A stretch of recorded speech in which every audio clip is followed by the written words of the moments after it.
বাবার ঋণ আমরা কোনোদিন শেষ করতে পারবো না। বাবা হয়তো কোনোদিন বুক ফুলিয়ে মন খুলে আয় বুকে আয় বলতে পারে না। বাবা হয়তো জড়িয়ে ধরে চুমু দিতে পারে না মায়ের মতো। সন্তানরা বাবাকে বলতে পারে না বাবা তোমাকে ভালোবাসি। বাবা সন্তানকে বলতে পারে না আমি তোকে বড় ভালোবাসি। কিন্তু দূর থেকে আড়ালে বাবা তাকিয়ে তাকিয়ে তার সন্তানকে দেখে। গভীর রাতে সন্তান ঘুমিয়ে গেলে রাতের ৩টা বাজে এসে সন্তানকে মশা কামড় দিচ্ছে কিনা যে চেক করে যায় তার নাম। এক বাবা ট্রেনের তলে জীবন দিয়েছে।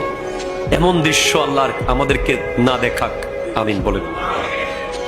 পরে ডিটেলস খবর পাইলাম ওই বাবার সন্তানেরা প্রায় ৩-৪ দিন ধরে সন্তানকে নাকি উঠানে ঘুমাইতে দিছে। বাবাকে ছেলেরা তার বিবির অত্যাচারে এবং ছেলেদের অত্যাচারে বাবা উঠানের দিন কাটিয়েছে। সারা রাত বৃষ্টিতে ভিজেছে, রোদে পুড়েছে সারাদিন। লজ্জায় দুঃখে শেষ পর্যন্ত ওই বাবার ভিডিও দেখলাম।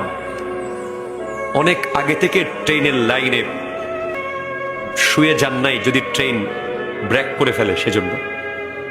উনি এমন ভাবে ট্রেন একেবারে 2 থেকে 3-4 হাত আগে আসার সাথে সাথে ট্রেনে শুয়ে গেছে। পৃথিবীতে কোনো আদালত নাই যে আদালতের সন্তান বাবার বিরুদ্ধে গিয়ে আপিল করবে।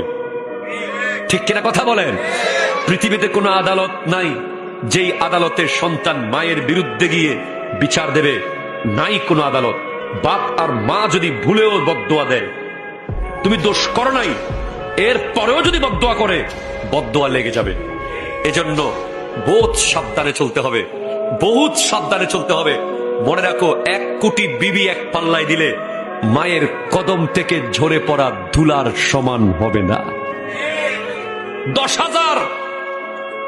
10 কোটি সাসা ফুফা খালু এক পাল্লায় দিলে বাপ হবে না। ঠিক কিনা কথা জোরে বলেন? অনেকে সাসার প্রিয় বাবার শত্রু, এরকম আছে না নাই? মামা তার বড় প্রিয়, বাপ তার শত্রু। হ্যাঁ, আছে না নাই?